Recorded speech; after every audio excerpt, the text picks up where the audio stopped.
Buenas amigos.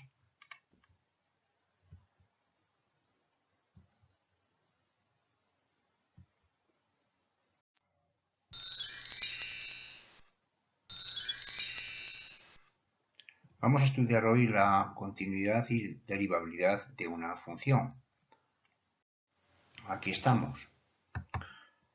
Para que una función sea continua en un punto, hemos visto ya en un vídeo anterior, es que exista el límite cuando x tiende a de f de x y sea igual a f de a.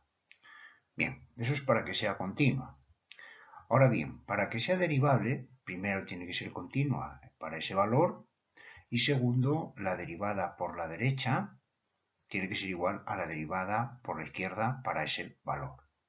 Bueno, tenemos esta función f de x igual a x cuadrado más 6 si x es más grande que 1 y 2x más 5 si x es menor o igual que 1. Lógicamente, esta función para valores más grandes que 1 es una parábola porque es una función de grado 2 polinómica, es continua y también es derivable. Para valores más pequeños que 1 es una recta, es una función de grado 1, polinómica de grado 1, también es continua y derivable. Entonces el problema lo tenemos en el 1, que es donde se une una rama con otra. Entonces vamos a estudiar primero la continuidad en x igual a 1. ¿Cuánto vale f de 1? Buena pregunta, aventureros. Para calcular f de 1 tenemos que ver en qué parte del dominio está el 1. ¿El 1 es más grande que 1? No. ¿El 1 es menor o igual que 1? Sí, porque es igual a 1. Entonces sustituimos aquí en la x por 1. Y nos queda 2 por 1 más 5. Si hacemos esta operación, 2 por 1 es 2, 2 más 5 son 7. Luego f de 1 vale 7. Segundo, vamos a estudiar el límite cuando yo me acerco al 1 por su derecha. Cuando yo me acerco al 1 por la derecha, fijaros, es un poco más grande que 1. Entonces la rama que tengo que coger es x cuadrado más 6. Para calcular este límite sustituyo la x por 1 y nos queda 1 al cuadrado más 6. 1 al cuadrado es 1, 1 más 6 es 7. Ahora vamos a calcular el límite cuando x tiende a 1 por la izquierda. Aventureros. Para valores un poco más pequeños que 1, la función vale 2x más 5. Para calcular este límite sustituimos la x por 1. Nos queda 2 por 1 más 5. 2 por 1 es 2, 2 más 5 son 7. Como los límites laterales son iguales, el límite cuando x tiende a 1 de f de x es igual a 7. Ahí lo tenéis. Y la tercera condición dice que el límite cuando x tiende a 1 de f de x tiene que ser igual a f de 1. Por tanto, se cumple, porque el límite vale 7 y f de 1 también vale 7. Por tanto, la función es continua. Si la función hubiera sido continua, ya no sería derivable. Entonces, ahora vamos a estudiar la derivabilidad. Para ello, vamos a calcular la derivada en 1 por la derecha. Y esto sería igual al límite cuando h tiende a 0 de f de 1 más h menos f de 1 partido por h. Aplicamos la definición de derivada.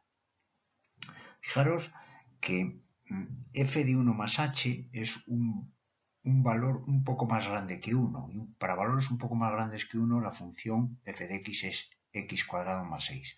Lo que le hace la f a la x es elevarlo al cuadrado más 6. Por lo tanto, a esto lo elevaremos al cuadrado y le sumaremos 6. Ahí lo tenéis. Si desarrollamos este cuadrado, nos queda 1 al cuadrado es 1 más 2h más h cuadrado. Ahí lo tenéis. Si sumo el 1 con el 6 y lo resto del 7, me quedaría límite cuando h tiende a 0 de 2h más h cuadrado partido por h. Ahí lo tenéis. Si saco factor común la h, aquí me quedaría h factor común en el numerador de 2 más h entre paréntesis, ¿no? Bien, quito una h de arriba con otra h de abajo. Me queda el límite cuando h tiende a 0 de 2 más h.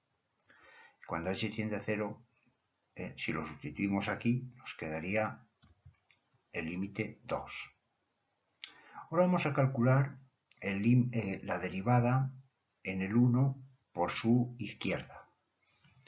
Entonces, la derivada en el 1 por su izquierda es el límite cuando h tiende a 0,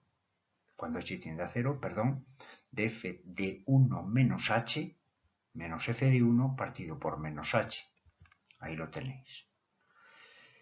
¿Cuánto vale la función para un valor que está cerca del 1 pero por su izquierda? Porque es 1 menos un número que tiende a 0, que es muy pequeñito. Bueno, pues la función para valores un poco más pequeños que 1 vale, lo que les hace la función a esos valores es que los multiplica por 2 y les suma 5. Pues a este valor lo tenemos que multiplicar por 2 y sumarle 5. Ahí lo tenéis. Ahora si hacemos esta operación 2 por 1 es 2, 2 por menos h menos 2h, nos queda así. Si sumo el 5 con el 2 y le resto el 7, me quedaría el límite cuando h tiende a 0 de menos 2h partido por menos h. Si quito un menos h de arriba con un menos h de abajo, me queda el límite cuando h tiende a 0 de menos 2. De 2, perdón. Porque quito el menos h con el menos h y es límite cuando h tiende a 0 de 2.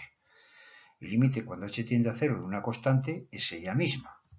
Por tanto, sería igual a 2. Con lo cual, hemos obtenido que la derivada en el 1 por su derecha vale 2 y la derivada en el 1 por su izquierda vale 2.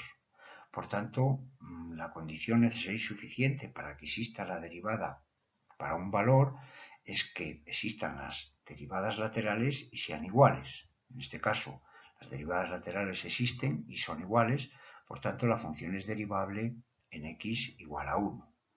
Resumiendo, la función es derivable y continua para toda la recta real. Ahí lo tenéis. Muy bien, amigos. Espero que os haya gustado el vídeo y si es así, nos vemos en el siguiente.